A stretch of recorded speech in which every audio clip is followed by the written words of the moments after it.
Allez, c'est parti. On a une vidéo à tourner aujourd'hui, la première de l'année. On y va, on y va.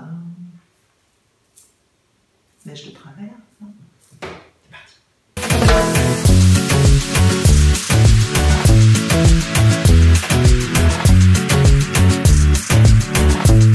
Bonjour, Brigitte Manigé avec vous, bienvenue sur la chaîne incontournable, ça vous le savez déjà, si vous souhaitez créer business, passion et une vie que vous adorez. Alors pour cette nouvelle année, c'est notre première vidéo, je voudrais vous souhaiter mes meilleurs vœux, que cette nouvelle année, cette année 2020, vous apporte ce que vous recherchez vraiment dans la vie. Voilà, la santé, le bonheur, la joie, l'amour, le travail, voilà, plein de bonnes choses, je vous le souhaite vraiment. Donc aujourd'hui, moi je voudrais vous, voilà, mon objectif pour 2020, c'est d'atteindre avec vous ensemble, vous savez quoi, les 10 000 abonnés pour la fin de l'année. On peut le faire, on va le faire ensemble, ça je vous le garantis. Alors, est-ce qu'il ne vous est pas déjà arrivé, lors de vos visites de maison, justement, voilà, vous avez trouvé la maison qui vous plairait, mais il y a quelque chose qui vous laisserait à penser, est-ce que ça ne serait pas une arnaque ? Alors c'est vrai, lorsqu'on vend un bien, lorsqu'on vend une maison, il y a de grosses sommes d'argent, des milliers, des dizaines de milliers d'euros qui sont en jeu. Et effectivement, cette somme d'argent peut attiser l'appétit de personnes malhonnêtes et nous ne sommes pas à l'abri de ça. Alors aujourd'hui, notre question-réponse, notre première question de l'année, c'est JB de Beaune qui écrit « Y a-t-il des arnaques dans les ventes immobilières et comment les éviter ?» Alors c'est une très bonne question, JB. Alors effectivement, JB, les arnaques dans l'immobilier arrivent malheureusement trop souvent et plus souvent qu'on ne le pense. Alors je vais raconter une petite histoire qui date de cet été, c'est pas vieux. Alors je rencontre des personnes retraitées qui se retrouvent sur un terrain avec une maison à moitié terminée et eux logent dans un mobil-home sur ce même terrain. Voilà, donc ils m'ont expliqué que l'entrepreneur du bâtiment les a laissés, voilà, du jour au lendemain, il n'a pas terminé leur maison. Bien entendu, il a encaissé l'argent. Donc, vous voyez, comme quoi, soyez très méfiants. Ne payez jamais à l'avance tant que les travaux ne sont pas terminés. Oui, ça paraît logique, oui, c'est vrai, mais bon, vous voyez, comme quoi, ça arrive encore. Et puis, certaines personnes profitent justement de personnes vulnérables. Donc, faites très attention à ça. Bien sûr que les arnaques dans l'immobilier arrivent trop souvent. Je vous donne justement aujourd'hui mes conseils pour éviter les arnaques qu'on rencontre le plus souvent. Alors, première arnaque, l'état du bien. Alors, vous êtes acheteur, vous cherchez votre maison, alors prenez le temps de visiter le bien. Et surtout, ce qu'il faut absolument vérifier, c'est l'état du fonctionnement du chauffage, l'état du fonctionnement de l'électricité, voir si tout est aux normes, et l'isolation de cette maison.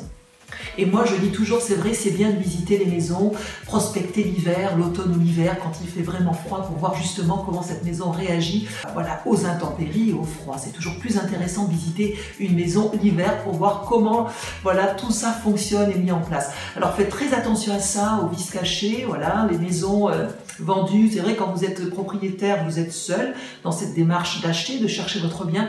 Faites très attention, bien sûr, l'état du bien, les malfaçons, c'est très important. Ce qu'il faut demander, la première chose à demander, c'est quoi? Ce sont les diagnostics de la maison. C'est le dossier technique qui vous donnera justement toutes les données, tout ce qui ne va pas et tout ce que le vendeur devra éventuellement revoir sur son habitation.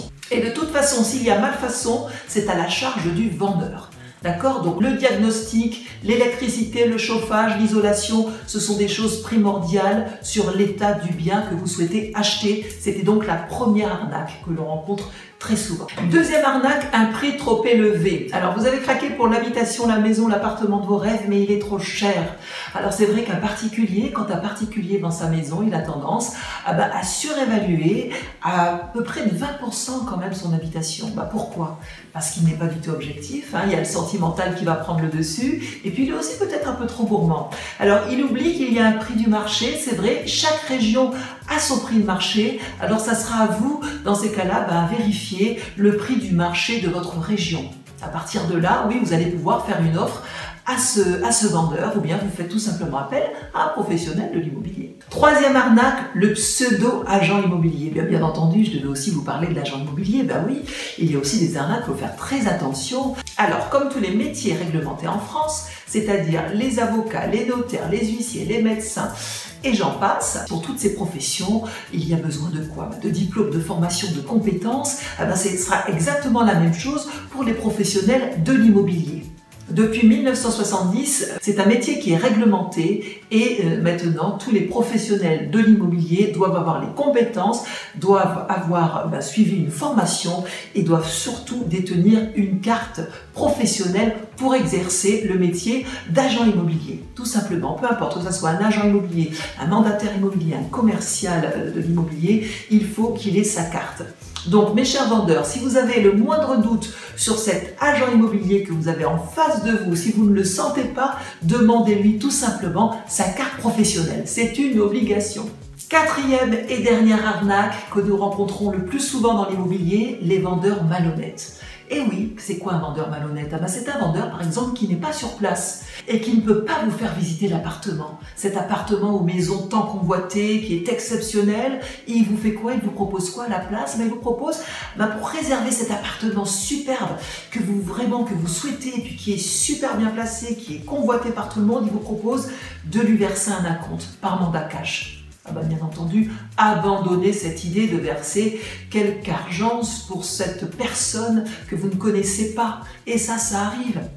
Ne versez aucun acompte, aucun argent à un vendeur, ni même à un agent immobilier d'ailleurs. Toutes ces transactions se font chez le notaire. Donc faites très attention à ça. Un vendeur qui vous dit qu'il n'est pas sur place, qu'il ne peut pas faire visiter l'appartement ou la maison, et il vous propose de lui bloquer, réserver par mandat cash, non, zéro niet, vous ne le faites pas, tout simplement. Donc voilà, c'était tout. J'ai fait le tour un peu des arnaques qui reviennent le plus souvent dans les ventes immobilières, mon cher JB. J'espère que j'ai répondu à tes questions. Et pour ne pas te faire arnaquer, il faut faire quoi? Tu m'appelles tout simplement. Non, mais sans rire. Pour éviter toutes ces arnaques, faites appel si vous ne savez pas faire. Faites appel à un professionnel de l'immobilier qui lui fera le travail au préalable. Il vérifiera le bâti, il vérifiera tous les documents, s'il y a malfaçon ou autre, ça fait partie du métier du professionnel, tout simplement. Voilà, donc c'était tout. Merci beaucoup d'avoir suivi cette vidéo jusqu'au bout. N'oubliez pas de liker, de partager si cette vidéo peut intéresser quelqu'un, partagez un maximum et n'oubliez pas de vous abonner, n'oubliez pas nos 10 000 abonnés à la fin de l'année, notre objectif de 2020.